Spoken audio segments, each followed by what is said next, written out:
Mas afinal de contas, qual é o melhor filme de pânico na sua opinião? E o pior, você acha que tem algum filme ruim? Oiê, eu sou a Aline Lauxen e hoje eu vou trazer o meu ranking da franquia Pânico.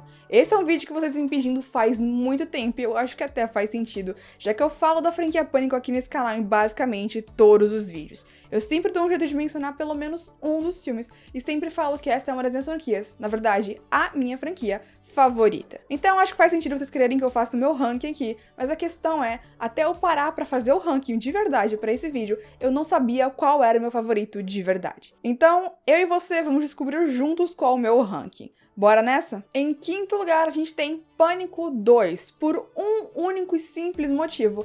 Eu não me lembro de nada desse filme. Por muito tempo eu não considerava Pânico 2 o filme que eu menos gostava da franquia, até que um dia alguém comentou aqui no canal: tá, beleza, mas você lembra de Pânico 2? E foi que eu parei pra pensar e, cara, eu não lembrava de nada. Toda vez que eu vou falar de Pânico aqui no canal, eu sempre paro no 2 e fico, cara, quem que é o assassino mesmo? Eu esqueço de quem é o assassino, eu esqueço de qual é a trama, eu esqueço de tudo que aconteceu nesse filme. Então eu tive que fazer um exercício de tentar lembrar qual era a trama pra trazer aqui argumentos do porquê eu realmente não gosto tanto desse filme, mas o fato é que ele é extremamente esquecível. O que me faz até ficar com um pouco de medo pra Pânico 6, porque Pânico 2 foi lançado um ano só depois do primeiro filme, e Pânico 6 também vai ser lançado só um ano depois de Pânico 5. Eu espero que eles não cometam o mesmo erro de lançar um filme esquecível só pra lançar. Enfim, falando sobre a trama de Pânico 2, eu não gosto do Mickey como um vilão. A motivação dele de, eu quero ser preso depois de matar todas as pessoas pra alegar no tribunal que a culpa é dos filmes de terror,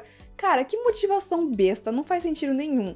O Billy e o Stu tinham motivações parecidas, que eles gostavam de filmes de terror e tudo mais, mas a motivação deles não era simplesmente ser insano e falar, eu quero ser preso de propósito só pra alegar uma coisa que ninguém vai acreditar em mim. Eu até gosto da mãe do Billy como a segunda assassina, eu acho essa parte bem legal, mas o Mickey acabou ficando como assassino principal aqui e não foi legal. Também tem o fato de a gente ter a morte do Randy aqui. Esse personagem sequer merecia morrer, mas se fosse pra morrer, pelo menos seria uma morte muito legal, e na verdade a morte dele foi uma das piores da franquia. Ele não teve chance de fugir, ele não teve chance de lutar, ele foi pego por trás e jogado dentro de uma van, e a gente nem vê ele morrer. Simplesmente vemos a van se mexendo quando eles dois estão lutando lá dentro, junto com o Randy, junto com o assassino, e a gente vê sangue espirrando pela janela. Pior ainda, eles dão um toque de humor quando umas pessoas passam na frente da van ouvindo música alto pra abafar os sons da luta lá dentro. E isso é uma falta de respeito com esse personagem que me deixa irritada toda vez que eu lembro disso. Em quarto lugar no meu ranking, a gente tem Pânico 3, que por muito tempo era o filme que eu acreditava que era o que eu menos gostava da franquia, porque o assassino Roman, eu não gosto nem um pouco da motivação dele. Aqui, Pânico acabou caindo naquele clichê que a gente não aguenta mais ver em filmes de terror, que é do nada, absolutamente sem ninguém ter uma mínima noção ou pista disso, aparece um irmão perdido da protagonista pra acabar com tudo. Fora que ele também caiu no outro clichê de uma sequência mudar o final do primeiro filme. Nesse caso, o Roman diz que foi ele que mostrou as fitas pro Billy que mostravam que o pai do Billy estava traindo a mãe dele junto com a mãe da Sidney, que foi o que fez os pais do Billy acabarem se separando e a mãe dele indo embora, como se o garoto tivesse alguma culpa disso, e o que acarretou o Billy ter assassinado a mãe da Sidney. Então assim, você não precisava mexer nisso, tava bom do jeito que tava, mas é lá no terceiro filme veio um cara falando que ele que arquitetou tudo. É demais, né? Porém, apesar de eu não gostar da motivação do Roman, porque não tem como a gente adivinhar que ele estaria matando por causa disso, eu acho que fora esse detalhe que no final, ele é um bom personagem e dá pra desconfiar dele no meio de um filme por outros motivos também. E fora a motivação dele, eu gosto desse filme e principalmente eu me lembro dele. Ele é um filme bem divertido, que tem bastante ação e eu gosto muito de como eles colocaram o trauma da Sidney. Ela já passou por 2 massacres, as pessoas próximas a ela, seus melhores amigos, seus namorados já todos morreram.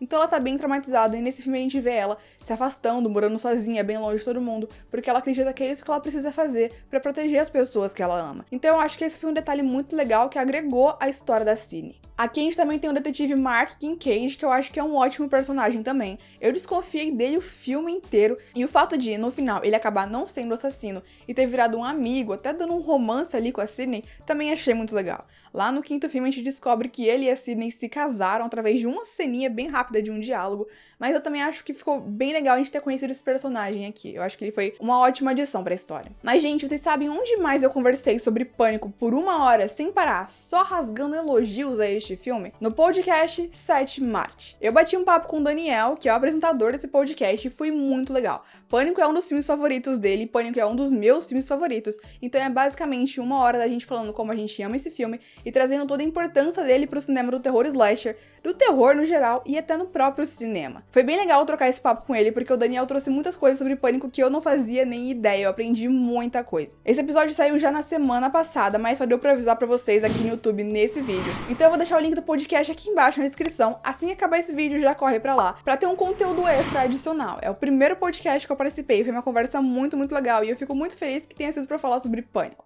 A gente falou só sobre o primeiro filme, mas a gente deu uma pincelada nos outros filmes também. Agora entrando de fato no meu top 3, em terceiro lugar a gente tem Pânico 4. Eu sei que pra muita gente esse fica até em primeiro lugar, e apesar de eu gostar muito, ele não chega lá pra mim. Vamos começar direto com o principal, a Jill. Ela é a minha terceira assassina favorita dessa franquia, simplesmente maravilhosa. E assim, falar terceira assassina favorita parece que é tão longe, que nem é tão bom assim. Mas pra ser sincero, eu só gosto de 3 assassinos dessa franquia. O resto eu aceito, mas eu não tô nem aí. Eu acho o fato da Jill ser a prima da Sidney um toque muito legal. Tá bom que no 3 a gente teve um personagem que era parente da Sidney, mas esse negócio de irmão perdido, como eu já falei, a gente finge que nem aconteceu, né? Mas essa prima da Sidney, que era até certamente próxima dela, uma das poucas famílias que a Sidney ainda tinha viva, ter se virado contra ela, contra todo mundo por ciúmes, isso foi incrível. Fora que a motivação da Jill é uma coisa que se mantém muito real até os dias de hoje, fazendo esse seu filme de Pânico mais atemporal, basicamente. Eu também gosto muito de como a franquia se atualizou. Esse filme veio 11 anos depois do 3, e entre o 1 e o 3 a gente tem só 4 anos. São 3 filmes que vieram bem próximozinhos em questão de tempo, e depois esse 4 que veio muito tempo depois, mas ele conseguiu atualizar a franquia e trazer coisas novas ali, temas novos e tratar as coisas de forma diferente, porque os filmes de terror estavam diferentes nessa época. Eles trataram das novas formas de ver e fazer terror. Você tem aquele grupo de fãs de terror que discutem abertamente as regras do terror. Enquanto no 1 a gente tinha só um personagem fã de terror, que era o Randy, agora em Pânico 4 a gente tem uma classe toda de pessoas que vai ali só pra conversar sobre filmes de terror, porque se tornou um gênero extremamente popular. Você não é mais o esquisito por gostar de filmes de terror. Basicamente, a maioria das pessoas já gosta. E isso trouxe um tom muito mais aberto e divertido pro filme, eu acredito. Eu gosto de como a Sidney foi trabalhada como protagonista aqui, porque geralmente em Pânico os personagens que não são os principais, ou seja, a Sidney, a Gale e o Dewey, não recebem tanta atenção. E eles são inclusive os personagens bem esquecíveis. Mas aqui nesse filme eu acredito que esses novos personagens são os mais legais. Você tem a Jill, que é uma personagem maravilhosa, que se tornou uma das melhores assassinas da franquia, que é a favorita de muita gente. Você tem a Kirby, que é aquela fã de terror e que acertou todas as perguntas que o Ghostface fez. Se eu não me engano, ela é a única personagem que acertou todas sem nem errar nenhuma. O fato é que tinha uma pegadinha no que ela iria ganhar. Disseram que se ela acertasse todas as perguntas, não iriam matar o amigo dela, e não que não iriam matar ela. E acontece que o amigo dela era o Ghostface, então ela se lascou. Respondeu tudo certo pra nada. Ou nem tanto, já que ela vai voltar agora no 6º filme, porque ela não morreu ali. Mas enfim, a questão é que eu acho que os personagens desse filme aqui funcionam muito melhor também. O que me leva ao meu 2º lugar no meu ranking com o Pânico, de 2022. Essa aqui foi uma das minhas... a minha melhor experiência assistindo um filme de terror no cinema. Foi absolutamente incrível. Foi o único filme de Pânico que eu vi no cinema, porque os outros já tinham sido lançados quando eu comecei a acompanhar a franquia.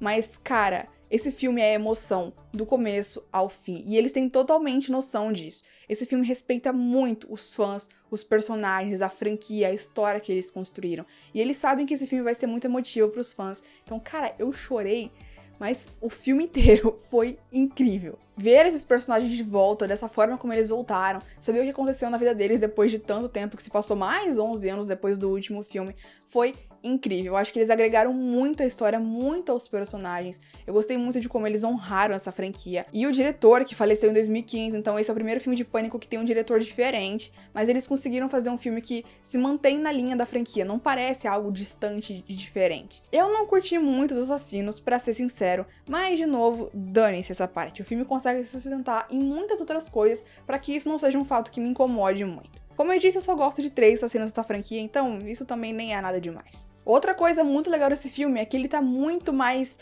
gore, tem muito mais violência, tá muito mais cruel e cru, assim. As mortes, elas estão, meu Deus, elas estão incríveis aqui, mas não no nível de Jogos Mortais, que vai te fazer ficar incômodo assistindo. Não, no nível que você vai ficar...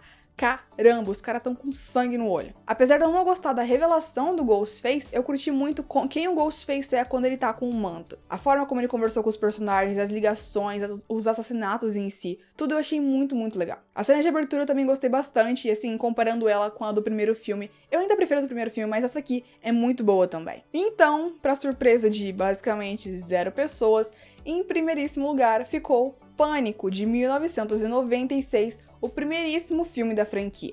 Gente, não dá, esse filme aqui é insuperável, até mesmo pela própria franquia, mas por uma questão muito mais da indústria. Pânico é uma franquia que tira onda com outros filmes de terror, e lá em 1996, quando ele fez isso pela primeira vez, foi algo extremamente revolucionário, porque era exatamente o que a indústria precisava. Hoje em dia, seguindo a onda de Pânico, a gente tem muitos outros filmes que usam a metalinguagem, que fazem piadas sobre essas coisas, sobre os filmes de terror e tudo mais. Então acaba que, por mais que a própria franquia tente se reinventar, ela nunca vai conseguir ser tão inovadora quanto ela foi na primeira vez.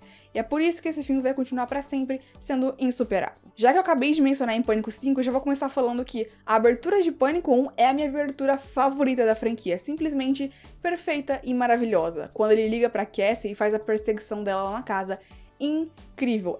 Já é pra dar o tom perfeito da franquia de que, sim, nós vamos fazer você rir, a gente vai falar sobre outros filmes de terror, mas principalmente isso daqui é um filme de terror. Que é outra coisa que eu gosto demais. O humor funciona, te faz rir, te diverte e traz alívio na história, mas ele não deixa de ser um filme de terror por causa disso. Ele consegue se balancear muito bem. Aqui também a gente tem os meus assassinos favoritos, Billy e Stu. O Billy eu realmente não esperava de jeito nenhum. Quando o Stu apareceu como segundo assassino, eu fiquei de queixo caído. Não era uma coisa que eu tava esperando.